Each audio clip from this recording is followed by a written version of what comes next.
This is a 7 News on Your Side special 2023 Sports in Review.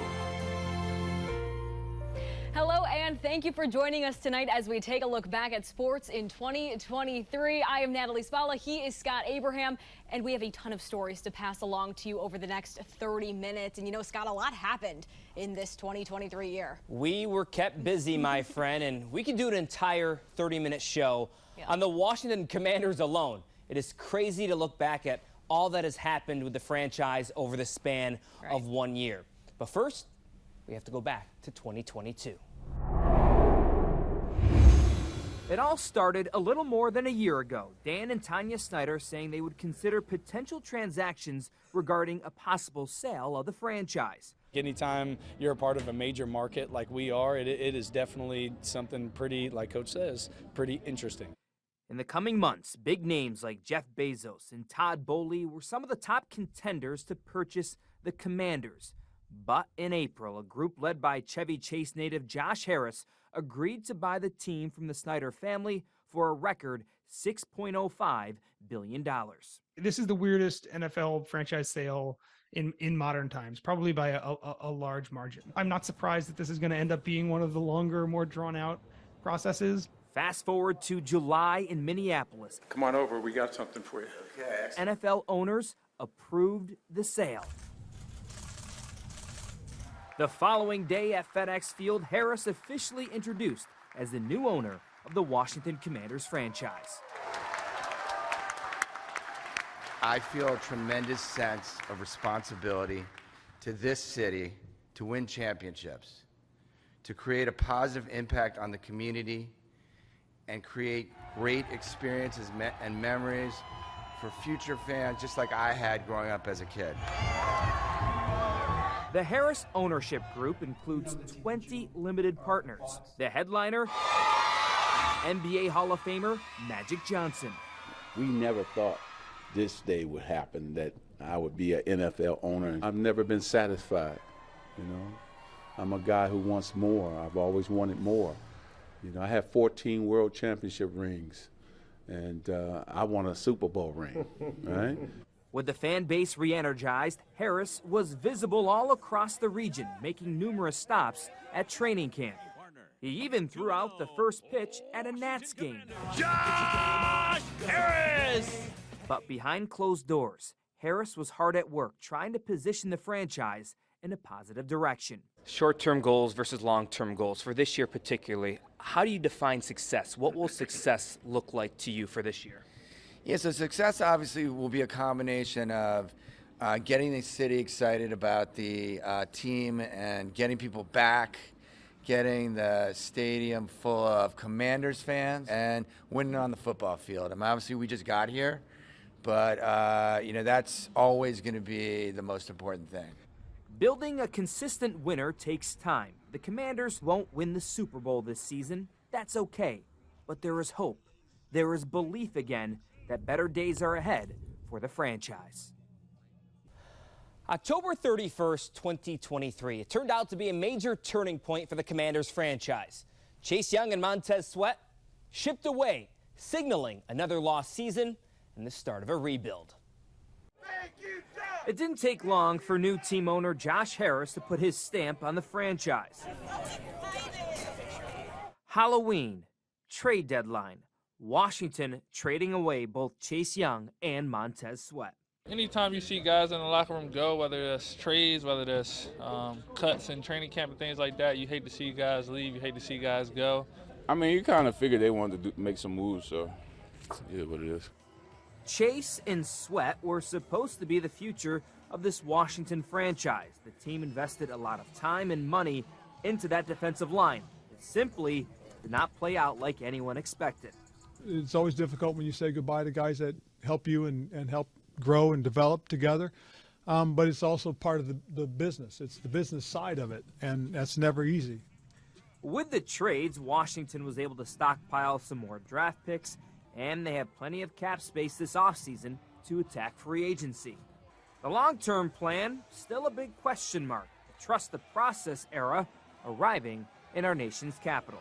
I don't know what you call this, a rebuild, a reset, but it's not often you see a team trade away two of their top defensive players at the trade deadline. Does it make you wonder, like, what are they thinking in the front office of directionally going forward?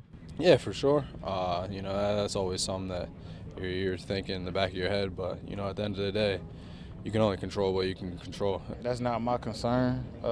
You know, whatever they got going on up there, you know, that's what they think was best for the team. You know, we just got to do our part down here. And unfortunately, that consistency has been lacking for decades. It's a new chapter and a new era, with Josh Harris now running the show. Now, those moves at the trade deadline were just the beginning, paving the way for additional changes Josh Harris would make to the Commanders' defense. A group that, despite the star power, never managed to find their footing. And it all came to a head on Thanksgiving in Dallas, Texas, and the firing of defensive coordinator Jack Del Rio one day later. Now, that begged the question, what other coaching changes will Harris make in the coming months? 2023 was a roller coaster ride for the Washington Commanders and its fans. What started as preseason excitement This 2023 team seems to be coming along pretty well. turned to Sundays of frustration and disappointment, coming to a head with the Black Friday departure of defensive coordinator Jack Del Rio. This is probably the thing that, you know, I felt was necessary to do to hopefully get out of this rut. After more than 3 seasons, it was the Dallas debacle on Thanksgiving that proved to be the last straw. A 45-10 loss to the Cowboys. It's always tough to see people go that you develop relationships with, but at the end of the day, you got to be a professional. Hate to say it, but it's always the next man up. We still got to perform on Sunday. They're going to do what they feel like they need to do to make sure that we're trying to win games. With Del Rio gone, a chance for head coach Ron Rivera to take control of the Commanders' struggling defense once and for all. But the Miami Dolphins offense had different plans, running up the scoreboard and sending fans filing out of FedEx Field in the opening minutes of the second half, putting the writing on the wall for ownership to make even more coaching changes. Are we still talking about it's not a matter of if, it's a matter of when with Rivera? I think it's a matter of when. Remember, when the season started, it was about bringing the fan base back. In the first couple games, there were sellouts, but now people are starting to feel a little disenfranchised again. The 2023 season now draws to a close, and with it, another year of high expectations and low execution. All right, stay with us. We are just getting started on our look back at the year in sports. Up next, the proposed move that would shake up the D.C. sports landscape in a big way. Plus, we take a closer look at a Maryland legend, 22 years and counting. The journey of Terps head coach Brenda Frese and what she says keeps her motivated after nearly 2 decades of success.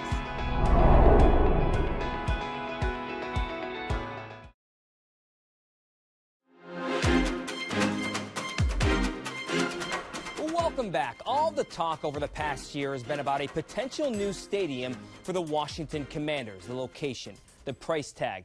But then somehow, out of nowhere, Ted Leonsis, the owner of the Caps and the Wizards, stuns the region with an announcement that will bring professional sports to Virginia for the very first time.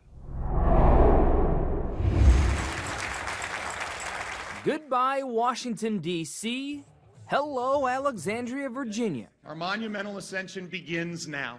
It all happened so fast. Monumental Sports CEO Ted Leonsis agreeing to a $2 billion plan to move the Washington Capitals and the Washington Wizards to Potomac Yard. If all of this goes as planned, we will still be a big part of the entire DMV. The renderings showcase a 20,000-seat arena that will be the new home of the Caps and the Wizards. Surrounding the arena will also be a new Wizards practice facility, performing arts center, and plenty of restaurants and bars. It really is a very romantic, but also pragmatic vision that we have that we can't do anywhere else. There are still many hurdles to clear. If approved, construction would begin in 2025 and open in 2028. The announcement brought back many memories. 31 years ago, then Washington Redskins owner Jack Kent Cooke had a press conference at the same Potomac Yard site announcing a new stadium. We all know how that turned out. It never happened. This expected move is a major blow to downtown D.C. Change is never easy, and with that comes a wide range of emotions from the fan base. It's a little sad for me, I guess. I grew up in D.C. and I really liked it when they moved out of Landover back to here. We can do it. 20 minutes away, right? So you would still support the team regardless of the move? Yeah, sure, definitely. A villain and a hero. Ted Leonce is changing the professional sports landscape across the DMV region. Consistency. It's the goal every college coach strives to achieve. Play after play, game after game, season after season. Head coach Brenda Frese has transformed Maryland women's basketball into a consistent competitor. 22 seasons later, an array of banners now hang in Xfinity Center. None more impactful than the one that reads National Champions. And Frese tells me she is just as hungry as the day she first stepped on campus. There is a standard of excellence when you step on the Xfinity Center court. Expectations are always high at Maryland. A standard that was set 22 years ago by Terrapin head coach Brenda Frese. Pressure, dead! Yes! Yeah, I know when I first came here to Maryland, I was this young, just wondering if I was good enough, could I get a contract extension, and now all of a sudden you're going into year 22. Look at Frese's resume and you'll know why. During that stretch, there have been 11 Big Ten championships, 5 Final Fours, and a 2006 NCAA title. Last year, the Terps made it to the Elite Eight. As competitors, you're always going to use it to motivate you. It's a new team, new roster, new season for everyone. A new year with a lot of the same key returners. I love our blend. So we have, 4 grad seniors. So you've got tremendous veteran leadership. You bring back a Cheyenne Sellers who has had 2 phenomenal years with us. To have your coach in your corner like that, what does that mean for a player like you? I mean, I think it's just great that she trusts me and trust that I'm capable of making this step. It's because of leaders like Sellers this year's freshman class has come in ready to compete, something Frese believes says a lot about the program's consistency and her nearly 2 decades of success. In your 22nd season, what keeps you motivated as a head coach? The journey. I want anything and everything for our players, for our staff, our support staff, because like you said, I have experienced it all when you've hoisted that trophy, but you want it for everyone else. There is still so much more to come on our look back at the year in sports. 2023 brought new faces to the DMV, one being Ed Cooley, taking the reins of the Hoyas men's basketball team. The year also brought one athlete to new heights in her career. For Coco Gauff, it all started right here in D.C. Their stories coming up on the other side of the break. Stay with us. Around this time of year, most of us are looking forward to the new year. A fresh slate, an opportunity to start over once again. Athletes are no exception, but I have a good feeling Coco Gauff is going to enjoy every last minute of 2023. Now this year, the tennis teen sensation took her career to new heights, and her climb began right here in D.C. Not many athletes had a year like Coco Gauff.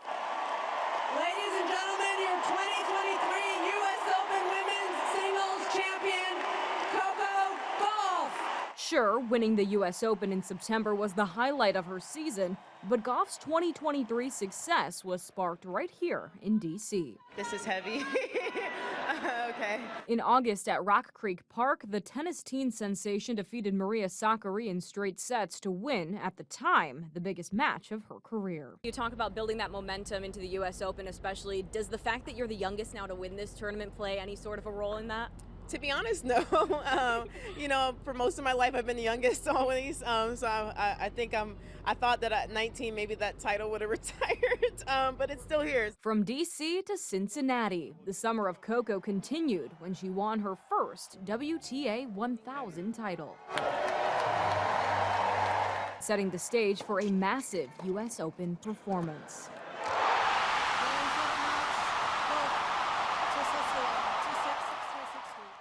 Honestly, thank you to the people who didn't believe in me. A month ago, I won a 500 title, and people said I would stop at that. 2 weeks ago, I won a 1,000 title, and people were saying that was the biggest it was going to get. 3 weeks later, I'm here with this trophy right now, and now I'm really burning so bright right now. I've said this many times. College basketball is better when Georgetown is good. Unfortunately, that's been a while. The Hoyas program no longer a major national brand. Enter new head coach Ed Cooley, who will try to rejuvenate Georgetown basketball. Get rid of the ball. Here we go. There's a new head Hoya on the hilltop. Ready, go. Times have changed. I'm different. I'm someone who is inclusive. I'm someone who wants to bring Georgetown basketball back to where it's supposed to be. Ed Cooley is now the head coach at Georgetown. He's no stranger to the Big East, spending the last 12 years at Providence College. We're trying to get people excited about who we are today, not who we were last year, 10 years ago, 40 years ago, but with this new era, something that could be really, really special. It's a Hoyas program that has struggled mightily since those glory years of Big John roaming the sidelines. Listen to this, Georgetown hasn't won an NCAA tournament game since 2015. We're changing. Obviously, we're trying to recruit the DMV area very aggressive. We're trying to build a roster that can compete. Cooley and the Hoyas are also working on restoring a DMV rivalry. A home-and-home series against Maryland is nearing the finish line. That's definitely going to happen in the near future. As we get more comfortable, we for sure will renew that. Right now, we got to get our feet under us. Who are we? What are we? When we do that, the Georgetown University Hoyas will definitely play the Maryland Terrapins. College basketball is better when Georgetown is good. It will take some time, but Cooley believes the sleeping giant is awakening. We didn't come here. I don't think any coach in the country goes someplace and say, I hope we come in 4th place, 5th place. We're here to compete for everything. We want to be great on the floor, off the floor. We want to win championships. A new voice and new beginnings. Georgetown basketball heading in the right direction again. Hey, much more to come. The Washington Wizards get a much-needed front office makeover. Plus, the Caps have a new voice behind the bench. How Spencer Carberry plans to elevate a franchise that needs a little boost. Those stories coming your way next. Stay with us.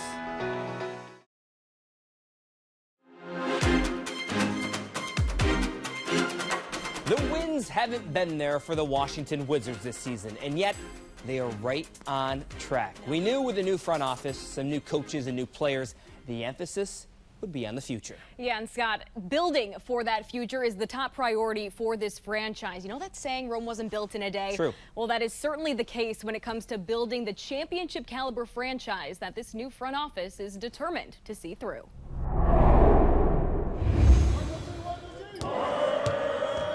"2023 brought a lot of new to the Washington Wizards franchise, starting at the very top. This is Michael. And Will. The off-season additions of President Michael Winger and General Manager Will Dawkins. It's a special franchise in a basketball city with loyal fans, and that's really, really exciting. Arriving in D.C. with goals of not rebuilding, but reshaping. Make sure that we went into the roster construction and deconstruction and decisions that we had to make with a purpose on the future. Sustainable success meant hitting the ground running. The offseason trades of Bradley Beal and Kristaps Porzingis brought Tyus Jones and NBA champion Jordan Poole to the nation's capital. How are you doing? Welcome to D.C. first and foremost. I'm good, excited. And just like magic, a new dynamic duo was born. Me and him, we have the same type of journey in the NBA because we just played with Hall of Fame players, and then now this is our team together to like really enhance ourselves, but like show that we can also we learned a few things from those guys. Brick by brick, building a foundation capable of one day bringing a championship back to the city. Getting everybody just to really embrace the city, embrace the basketball, embrace the culture, because we got something that's special. Made possible by a team fans can be proud of. Enjoy the journey with us because there's going to be joy, there's going to be passion, there's going to be highlights, and it's just going to be good quality basketball and players giving their all. Now, the Wizards were not the only team bringing new faces to the DMV. This year, we saw the Capitals take a chance on first-time NHL head coach Spencer Carberry. Yeah, Carberry bringing a new vision to the nation's capital, but also given a huge responsibility, inheriting an aging team fresh off of missing the playoffs and returning them to their former glory. The Washington Capitals haven't won a playoff series since winning the Stanley Cup in 2018. Enter new head coach Spencer Carberry. Do you still kind of like, when you wake up in the morning, kind of like pinch yourself and like, I'm the head coach of the Washington Capitals? It's like my mind in the morning goes up, okay, what's my list? What do I got to get to go? It just, yeah, there's just a lot to it, a lot to prepare for. He's a first-time NHL head coach. He's also the youngest head coach in the league. I am a very, very short-term micro tomorrow. How are we going to get a little bit better in this area, this area, and this area? And I just believe over time, if you continually have that thought process, the wins and your success as a group will look after itself. Carberry will also have a front row seat at history. He could be the one behind the bench when Alex Ovechkin tracks down Wayne Gretzky on the NHL all-time goals list. I don't take the responsibility as a head coach lightly of helping him or putting him in positions to have success and be able to score goals, but also to help us win hockey games. It's only year one. There will be ups and downs, but the Caps players are liking what they see so far from their new bench boss. His energy and his passion, his excitement, you definitely feel it as a group. I mean, X's and O's wise and mentality, I think we see the game very similar. Listen, the Caps have always had a high standard. Missing the playoffs last year was simply unacceptable. Carberry believes this group can be a contender again. We want to win. We want to get back into the playoffs. We want to prove that we're a playoff team once again and get back into the dance. And that would be a sign of progress for the Carberry era in Washington. Wow, what a year it has been, through the highs and the lows, the twists and the turns.